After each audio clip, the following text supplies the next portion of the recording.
കലാഭവൻ മണിയുടെ സഹോദരനും നർത്തകനുമായ doctor RLV രാമകൃഷ്ണനു നേരെ ജാതിവർണ്ണ അധിക്ഷേപവുമായി നർത്തകി സത്യഭാമ.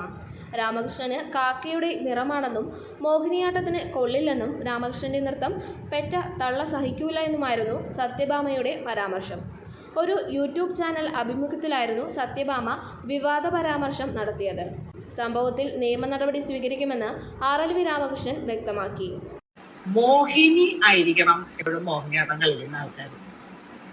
ഇയാള് കണ്ടു കഴിഞ്ഞാല് കാക്കേരം നിറം, എല്ലാം കൊണ്ടും കാല് കുറച്ചിങ്ങനെ അകത്തി വെച്ച് കളിക്കുന്ന ഒരു ആർട്ട് ഫോമാണ്. ഒരു പുരുഷൻ കാലും കവിച്ചു വെച്ചിട്ട് മോഹിനിയാട്ടം കളിക്കാന്ന് പറഞ്ഞാൽ ഇതുപോലൊരു അരോചകമില്ല. എന്റെ അഭിപ്രായത്തില് മോഹിനിയാട്ടം ഒന്നും ആമ്പിള്ളേർക്ക് പറ്റണമെങ്കിൽ അതുപോലെ സൗന്ദര്യം ഉണ്ടാവണം. ആമ്പിള്ളേരിൽ നല്ല സൗന്ദര്യമുള്ളവരുണ്ട്, അവരായിരിക്കണം. ഇതിനെ കണ്ടു കഴിഞ്ഞാണ്ടല്ല ദൈവം പോൽ പെറ്റ തള്ള സഹിക്കില്ല. ഇത്തരം പലവിധ അധിക്ഷേപങ്ങളെയും അതിജീവിച്ചാണ് താൻ മുന്നോട്ടു പോകുന്നതെന്നും വിഷയത്തിൽ നിയമ നടപടി സ്വീകരിക്കുമെന്നും ഡോക്ടർ RLV രാമകൃഷ്ണൻ പറഞ്ഞു. സാംസ്കാരിക രംഗത്ത് ഇത്തരം സവർണ ചിന്തയുള്ളവർ നിലയുറപ്പിച്ചാൽ വലിയ ഭീകര അവസ്ഥയാണ് ഉണ്ടാക്കുകയെന്നും കലാഭവൻ മണി അടക്കമുള്ള ആളുകൾ ഇത്തരം അധിക്ഷേപം നേരിട്ടിരുന്നുവെന്നും രാമകൃഷ്ണൻ പറഞ്ഞു. കലാമണ്ഡലത്തിൽ മോഹിനിയാട്ടം പഠിക്കുന്ന സമയം മുതൽ നിറത്തിൻ്റെയും കുലത്തെയും പറ്റിയുള്ള അധിക്ഷേപം നേരിട്ടിട്ടുണ്ടെന്നും രാമകൃഷ്ണൻ പ്രതികരിച്ചു. നിലവിലൊരു ആക്ഷേപത്തിന്റെ കാരണം എന്താണെന്ന് അറിയില്ല. ഇതിനു മുൻപ് കലാമണ്ഡലവുമായി ബന്ധപ്പെട്ടുകൊണ്ടും ഞാൻ പഠിക്കുന്ന സമയത്തും ചെറിയൊരു ഇഷ്യൂ ഉണ്ടായതിന്റെ പുറത്തിൽ അത് നിയമപരമായിട്ടുള്ള കോടതിയിലാണ് ആ കാര്യം ഇരിക്കുന്നത്. അതിനെ തുടർന്നുള്ള യാതൊരു പ്രശ്നങ്ങളും ഇപ്പം നിലവിലില്ല. അത് കോടതിയിലാണ്. ഇപ്പോൾ യാതൊരു അകാരണമായി തന്നെ മറ്റൊരു വിഷയവുമായിട്ടുള്ളൊരു ചർച്ച യൂട്യൂബിൽ നടത്തുകയും ആ ചർച്ചയുടെ ഏകദേശം ഒരു 20 മിനിറ്റ് ആവുന്ന സമയത്താണ് എൻ്റെ പേര് ഇതിലേക്ക് വലിച്ചത്. എൻ്റെ പേര് പറയാതെയാണ് പറഞ്ഞതിരുന്നെങ്കിലും വളരെ കൃത്യമാണ് ആ അടയാളപ്പെടുത്തലുകൾ. ഒന്ന്, ചാലക്കുടിയിലെ മോഹിനിയാട്ടക്കാരനായിട്ട് നൃത്താധ്യാപകൻ. 2, കേരള സംഗീത അക്കാദമിയിൽ KPS ലളിതയുമായിട്ട് വാഗ്വാദം നടത്തിയിട്ടുള്ള കലാകാരൻ, മോഹിനിയാട്ട കലാകാരൻ. പിന്നെ ഇവർ കേസ് കൊടുത്തിരിക്കുന്നതുമായി സംബന്ധിച്ചിട്ടുള്ള കാര്യങ്ങളും അതിൽ സൂചിപ്പിച്ചിട്ടുണ്ട്. അപ്പോൾ വളരെ വ്യക്തമാണ് അത് ഞാൻ തന്നെയാണ് എന്നുള്ള കാര്യം. അത് എന്നെ പറഞ്ഞിരിക്കുന്നത് കറുത്തവൻ, കാക്കയുടെ നിറമുള്ളവൻ, അല്ലെങ്കിൽ സൗന്ദര്യമില്ലാത്തവൻ മോഹിനിയാട്ടം കളിക്കാൻ പാടില്ല, ആണുങ്ങൾ മോഹിനിയാട്ടം കളിക്കാൻ പാടില്ല. അതുപോലെ തന്നെ എൻ്റെ പെറ്റമ്മയെ പോലും പറയുകയാണ്, പെറ്റമ്മ പോലും സഹിക്കില്ല. നമുക്കറിയാം കാക്കയ്ക്ക് തൻകുഞ്ഞ് പൊൻകുഞ്ഞാണ്. അപ്പോൾ അതുകൊണ്ട് തന്നെ എൻ്റെ അമ്മയെ പോലും അതിൽ വലിച്ചയച്ചിട്ടാണ് ഇവർ സംസാരിച്ചിട്ടുള്ളത്. അത്രയും വളരെ മോശമായിട്ടുള്ള കാര്യങ്ങൾ.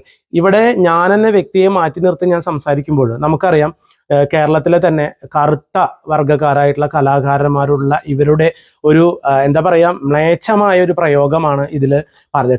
കാക്കയെ പോലെ, ആ കാക്ക എന്ന് ഉച്ചരിക്കുമ്പോൾ തന്നെ അത്രയും നികൃഷ്ട ജീവി എന്നുള്ള രീതിയിലാണ് കാക്കയെ പോലെ കറുത്തവൻ, പിന്നെ സൗന്ദര്യമില്ലാത്ത ആരും ഇത് ചെയ്യാൻ പാടില്ല എന്ന് പറയുമ്പോൾ നമ്മുടെ കലാലോകത്തേക്ക് വളർന്നു വരുന്ന അല്ലെങ്കിൽ കറുത്ത നിറമുള്ള ഒരുപാട് ആണും പെണ്ണുമായിട്ടുള്ള സമൂഹത്തിൽ ജീവിക്കുന്നവർക്കെതിരെയും, അതുപോലെ തന്നെ നമുക്കറിയാം ഇന്ന് വയസ്സായിട്ടുള്ള അല്ലെങ്കിൽ പ്രായാധിക്യമുള്ള ഒരുപാട് ആളുകൾ വരെ നൃത്തം അവരുടെ ഒരു അവസരം കിട്ടാൻ വേണ്ടി നൃത്തം പഠിക്കാൻ വരികയാണ്. അപ്പോൾ അവരടക്കമുള്ള ആളുകളെ ശാരീരികമായും മാനസികമായും പീഡിപ്പിക്കുന്ന തരത്തിലുള്ള വാചകങ്ങളാണ് ഇവരുടെ ഭാഗത്തു നിന്ന് ഇപ്പോൾ പുറത്തേക്ക് വന്നിട്ടുള്ളത്. എന്തു തന്നെയായാലും വ്യക്തിപരമായിട്ടായാലും ഒരു പബ്ലിക്കിന്റെ ഇടയിൽ നിന്ന് സംസാരിക്കുകയാണെങ്കിലും ഇതിനെ നിയമപരമായി തന്നെ നമ്മൾ നേരിടാൻ തന്നെയാണ് ഒരുക്കം. കാരണം ഇനി ഒരിക്കലും കറുത്ത വർഗ്ഗക്കാർക്ക് നേരെ അല്ലെങ്കിൽ കറുത്തവർക്ക് നേരെ ഒരു ആള് ശബ്ദം ഉയർത്താൻ പാടില്ല.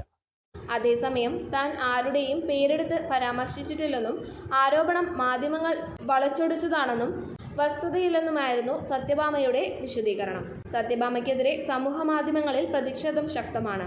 RLV രാമകൃഷ്ണന് പിന്തുണയുമായി നിരവധി പ്രമുഖർ ഇതിനോടകം രംഗത്തെത്തിയിട്ടുണ്ട്.